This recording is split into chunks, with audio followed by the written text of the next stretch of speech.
Oh, say, can you see by the dawn's early light? I think I'm going to change that up a little bit. Oh, say, can you see by this sweet ride's headlights? When I think about America, I think about apple pie, I think about hot dogs, I think about baseball, and I also think about the American automobile industry. Now, we've all had experience with automobiles, whether we have our own or we have a friend that has one. I think that automobiles are as important to the American culture as underwear and hamburgers are. They are used as a form of transportation as well as a status symbol, and I think that we should all know a little bit more about the American automobile industry. So in my speech today, I've prepared to give you a little background on the three main automobile companies that America has to offer and the three men that are behind their productions.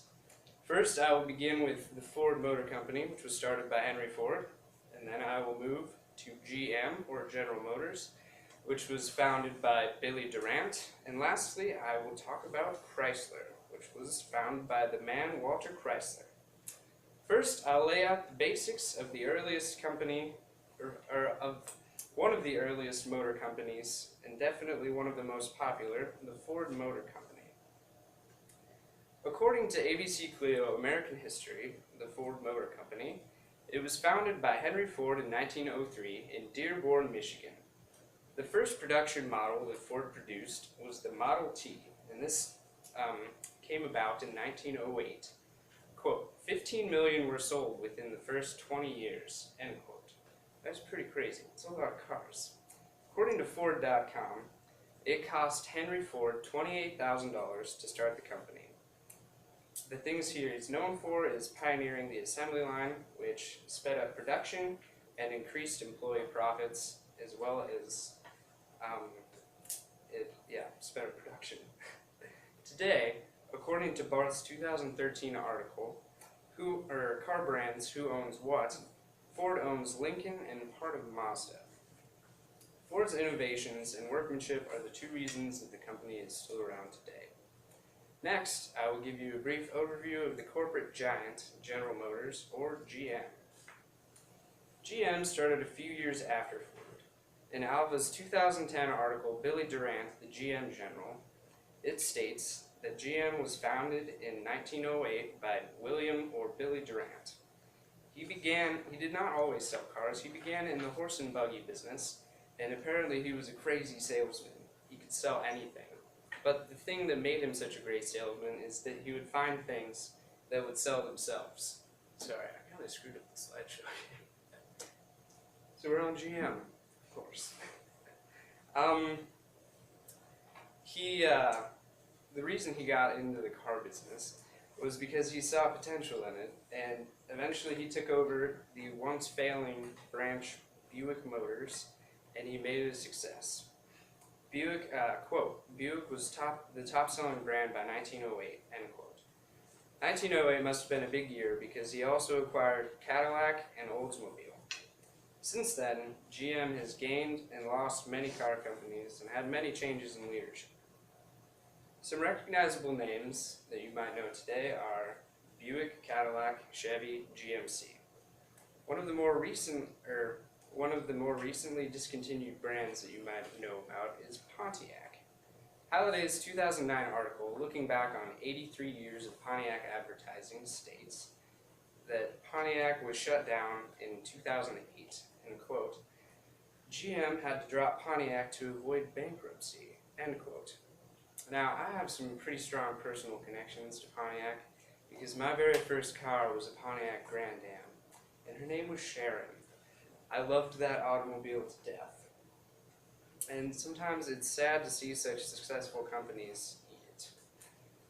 Alright, the third major company that I will now discuss is Chrysler.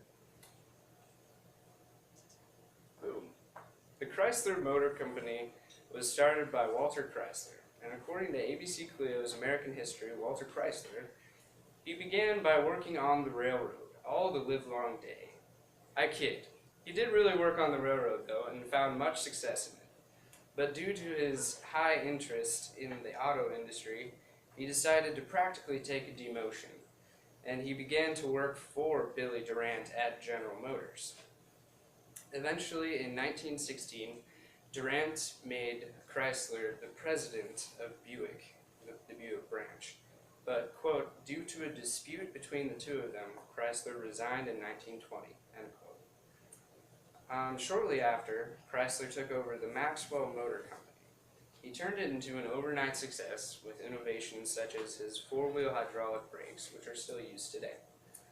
Soon after, he acquired the Dodge Brothers Company, which we've all heard of, in 1928, and his success continued from that point.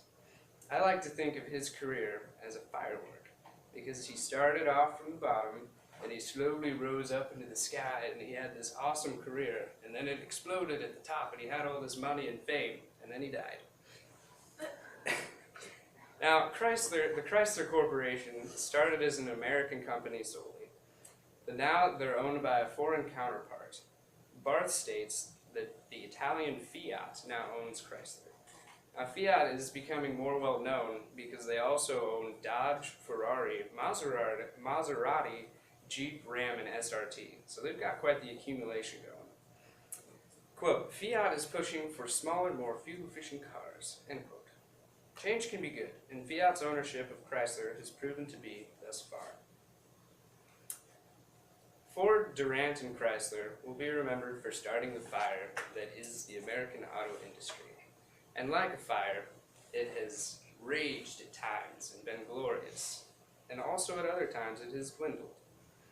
Now, today, I spoke to you about Henry Ford, Billy Durant, and Walter Chrysler, the founding fathers of the United States auto industry.